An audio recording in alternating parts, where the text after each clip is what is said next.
Hello बच्चों। आज हम करने वाले हैं एक्सरसाइज 6.3 का क्वेश्चन नंबर 3 करने वाले हैं। क्या दिया हुआ है बेटे?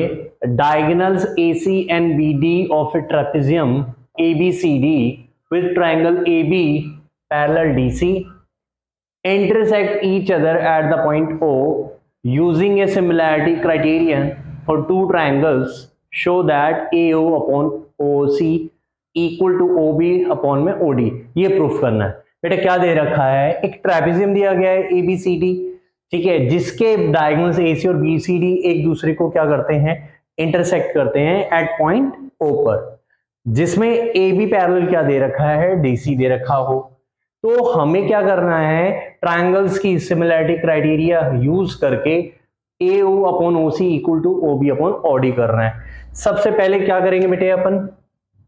हम लोग क्या करेंगे?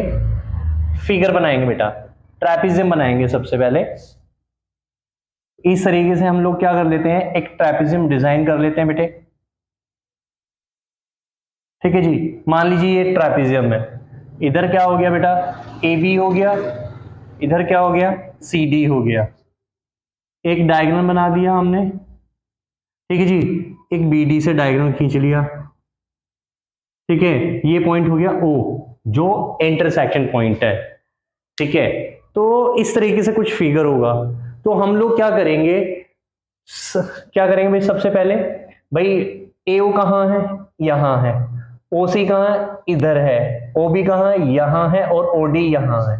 तो हम क्या करेंगे भाई? AOB और COD इन दो ट्रायंगल्स को लेंगे, इन दोनों को सिमिलर प्रूफ कर देंगे। मैंने यही क्यों लिए? क्योंकि देखिए AB पैरेलल क्या दे रखा है? CD दे रखा है, ठीक है। इससे क्या होगा? देखिए Z बनेगा। Z का मतलब होता है जहां पर हम ऑल्टरनेट एंगल्स दिखा सकते हैं, तो इसीलिए मैंने ये लिया। तो मुझे पता चल गया कि अल्टरनेट एंगल्स की प्रॉपर्टी यूज कर सकता हूं मैं। तो मैंने क्या किया? यहां पर 1 मान लिया, इसको लिया 2, 3, 4। आप डायरेक्ट भी कर सकते हो और इस तरीके से मान के भी कर सकते हो, इजी हो जाएगा बेटे। चलिए देखते हैं। सबसे पहले क्या किया? इन ट्राइंगल AOB लिख देते हैं एंड ट्राइंगल COD या DOC, कुछ भी ले सकते हैं बेटे। तो सबसे पहले क्या लिखूंगा मैं? एंगल 1 इक्वल टू क्या होगा? एंगल 3। देखिए बेटे, ये एंगल क्या होगा? इसके इक्वल होगा। क्यों होगा? देखिए मैं आपको बता देता हूं। जब दो लाइन पैरेलल होती है और एक ट्रांसवर्सल दिया होता है, तो हम लोग क्या कर सकते हैं? ये वाला जो एंगल होता है वो इस एंगल के इक्वल होता है। ये दोनों क्या होते हैं? Alternate angles. अगर ये है तो ये इसके इक्वल हो सकता है, तो इसको भी क्या कहा जाएगा? Alternate angles. ये देखिए जेड बन रहा है यहाँ पे, ये देखिए इस तरीके से जेड है। चाहे उल्टा जेड बने, एक जेड यहां से बन रहा है। जहां भी बेटा जेड बनेगा ना, वहां ऑल्टरनेट एंगल्स होते हैं, तो ये आपको हमेशा याद रखना है। मान लीजिए ये लिया एंगल इधर वाला, तो ये इस एंगल के इक्वल होगा। यहां लिया बेटे तो ये होगा।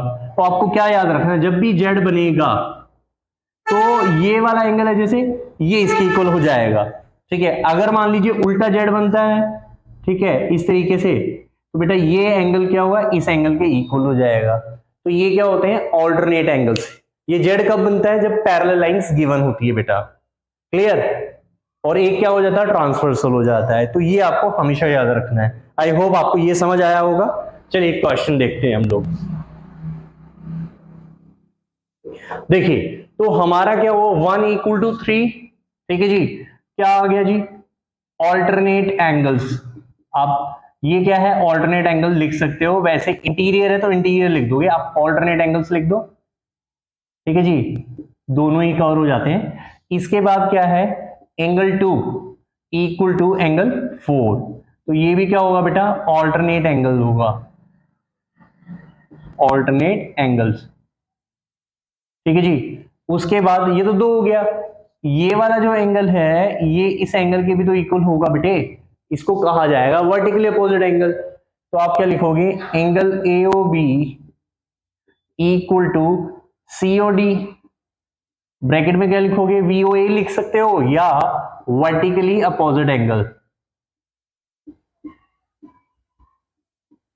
ठीक है बेटा, वर्टिकली अपोजिट एंगल्स। अब कई बच्चों को हो सकता है कि समझ आए ना आए, मैं अभी बता देता हूं इसको भी। देयरफॉर क्या होगा, ट्राइंगल AOB क्या होगा बेटा हमारा, सिमिलर हो जाएगा। ठीक है जी, आप इस तरीके से भी बना सकते हो। ठीक है जी, ये हो गया to the triangle of COD। किससे हुआ, बाय AA सिमिलैरिटी या एंगल एंगल सिमिलैरिटी। ठीक है बेटा, इतना ही छोड़ सकते हो आप। क्लियर। अच्छा, मैं पहले आपको ये बता देता हूं ये कैसे हुआ। जब दो लाइंस इस तरीके से कट करती है, ठीक है जी, वर्टिकली अपोजिट एंगल कौन से होते हैं, जिनका फेस एक दूसरे के सामने होता है। तो ये और ये क्या हो गया, वर्टिकली अपोजिट हो गया। ये एंगल और ये एंगल ये एक दूसरे के सामने हो गए, तो इनको क्या कहा जाएगा, वर्टिकली अपोजिट। 1 2 3 4, तो 1 = 2, 3 = 4, ये क्या कहे जाएंगे बेटा, वर्टिकली अपोजिट एंगल कहे जाएंगे। तो देयरफॉर क्या हो गया, ट्राइंगल AOB सिमिलर होगा to the triangle of COD के। तो ये किससे हुआ, एंगल एंगल सिमिलैरिटी से हुआ है बेटे।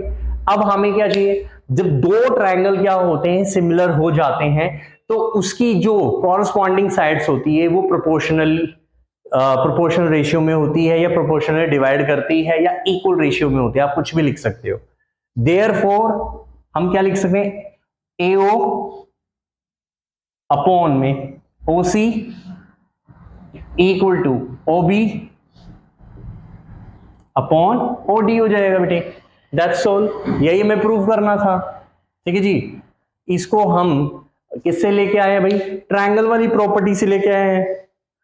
ठीक है, तो आप क्या लिख सकते हो भाई, ये क्या है, आप सीधा इसको अगर कुछ और बताना चाहते हो तो क्या लिखोगे, जैसे कॉन्ग्रेंट होता है तो corresponding part of congruent triangles होता है, यहां क्या लिखोगे, कोरस्पॉन्डिंग पार्ट्स